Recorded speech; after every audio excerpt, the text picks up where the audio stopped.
സ്ഥാനാർത്ഥി നിർണയത്തെ ചൊല്ലി കോഴിക്കോട് കോൺഗ്രസിലും തർക്കം രൂക്ഷമാണ്. DCC പ്രസിഡന്റിനും MP-മാരായ ഷാഫി പറമ്പിലിനും MK രാഘവനുമെതിരെ കോൺഗ്രസിൽ രഹസ്യയോഗം. സ്ഥാനാർത്ഥി നിർണയം ഏകപക്ഷീയമെന്ന് പരാതി. മുല്ലപ്പള്ളിയെ അവഗണിക്കുന്നുവെന്നും വിമർശനമുണ്ട്.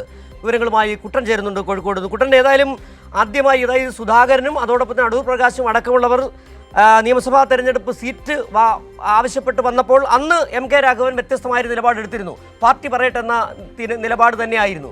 ഇപ്പോഴെങ്ങനെയാണ് MK രാഘവനെതിരെ വലിയ തരത്തിലുള്ള വിമർശനം ഷാഫി പറമ്പിലിനെതിരെ അവിടെ ഉയരുന്നത്? എന്താണ് കോഴിക്കോട് കോൺഗ്രസിൽ നടക്കുന്നത്? പ്രവീൺ കുമാറിന്റെ ഏകാധിപത്യ നിലപാടുകൾക്കെതിരെ വലിയ പ്രതിഷേധം അവിടെ ഉയരുന്നുണ്ടോ? എന്താണ് അവിടുത്തെ സ്ഥാനാർത്ഥി നിർണയ തർക്കങ്ങളെക്കുറിച്ച് കൂട്ടിച്ചേർക്കാനുള്ളത്?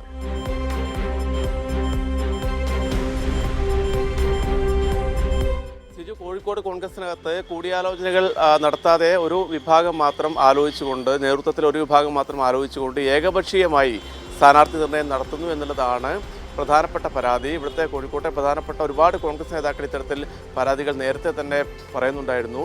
അതായത് ഇപ്പോൾ DCC പ്രസിഡന്റ് പ്രവീൺ കുമാർ കൊയിലാണ്ടിയിലും KPCC general secretary Jayant Kozhikode നോർത്തിലും അതോടൊപ്പം തന്നെ KSUവിൻ്റെ നേതാവ് KM അഭിജിത്ത് നാദാപുരത്തും എന്നിങ്ങനെയാണ് അവരുടെ ഒരു പ്രാഥമിക ലിസ്റ്റ്.